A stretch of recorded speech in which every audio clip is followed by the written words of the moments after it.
Welcome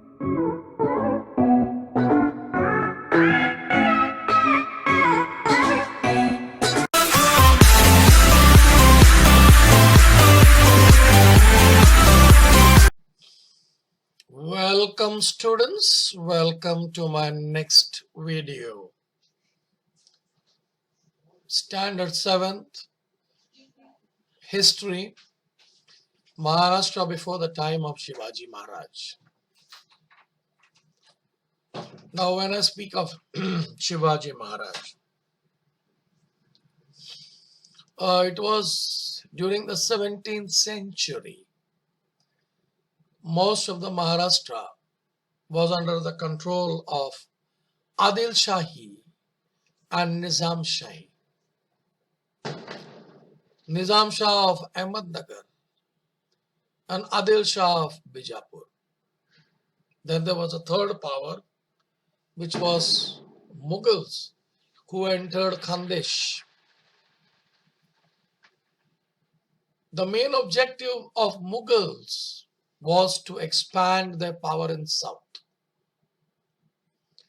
There was settlement of Siddhi people who had come from Africa along the coastline of Konkan.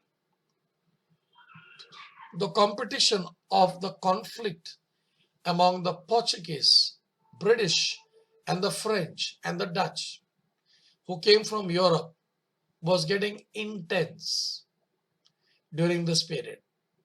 There was a stiff competition among them to capture the markets for trade. Portuguese, who has already established their rule in Goa, Vasai, on the western coastline. The British, Dutch, and the French had found the entry through the medium of trading companies by setting up factories. All this power assessed the strength of their power. They kept themselves safe and tried to dominate as much as possible. This conflict created instability, insecurity in Maharashtra. These different people from Europe were called as Topkar on the basis of their customary headgear. Now, my dear students, we will see now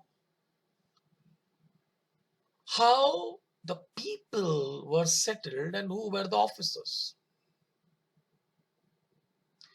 It is necessary to get acquainted with the village, which was also called as Mauja, Kasbah, Parangana, to understand the nature of settlement in the period and also the officers that formed a link between rulers and the subjects, and also the markets and the craftsmen. Now, Pargana was made of many villages. Generally, the headquarters of Pargana was called Kasbah. The village smaller than Kasbah was called as Mauja. Let us get acquainted in brief with the village Kasbah and Pargana respectively. First, we will see Mauja. Most of the people who lived in villages, and villages were also called as Mauja. The chief of the village was Patil.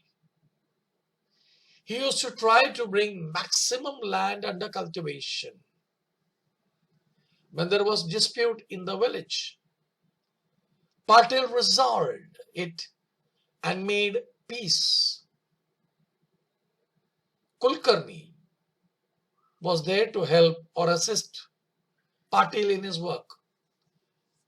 Kulkarni kept the record of the revenue that was collected. There was various artisans in the village.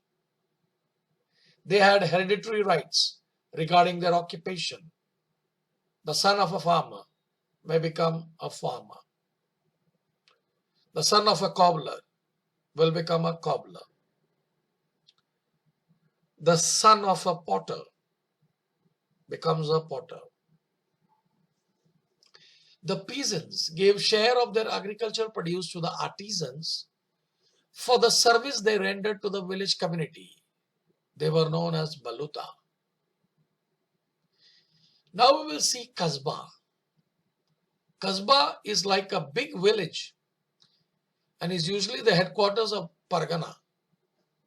Indapur Kasbah of Indapur Pargana, Wai Kasbah of Wai Pargana.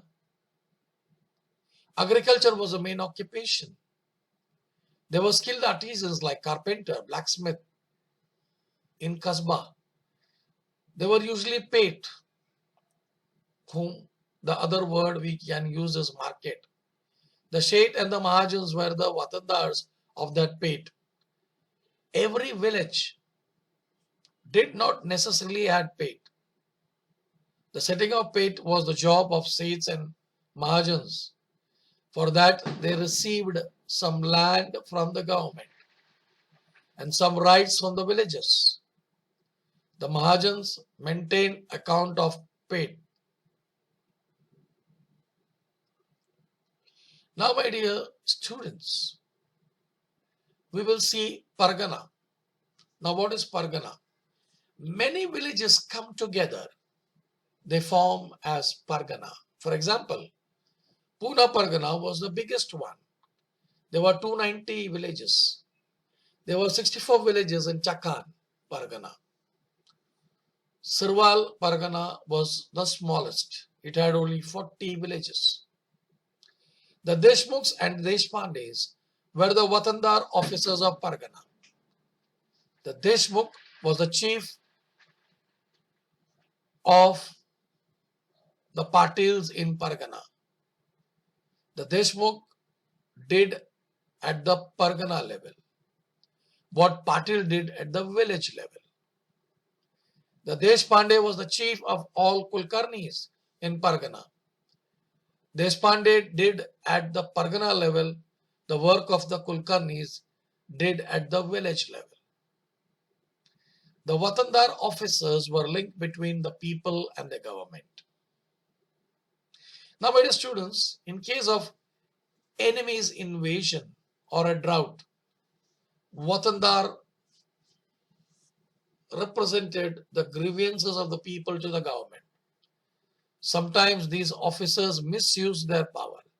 They collected more money from the people than was due or did not remit the money, so collected to the government in time. On such occasions, the people suffered harassment. Now, my dear students, there was calamity. There were famine. Agriculturers, most of the agriculture depend on rainwater. If it did not rain, crops would fail.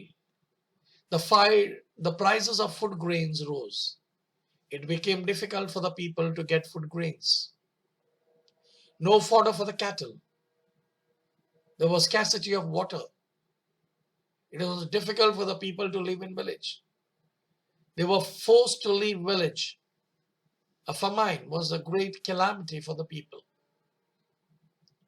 The Great Famine in 1630 CE, people were distressed due to this famine. It also described in this word, people were ready to sell themselves for the piece of bhakri, but there was nobody to buy them. There was severe scarcity of food grains. Entire families were destroyed. Cattle and farms. Animal died. Agriculture was devastated. The famine put an end to the industries. All financial transactions came to standstill. People had to wander far away regions in search of their livelihood. It was a great challenge to bring back normalcy, the devastated life of the people. So, my dear students, thus I come to an end of my first part of my video. If you are a new viewer, please subscribe it. If you like the video, please do like it. Your one like will get encouragement for me to make more and more educational videos for you. I wish you all the best. May God bless you.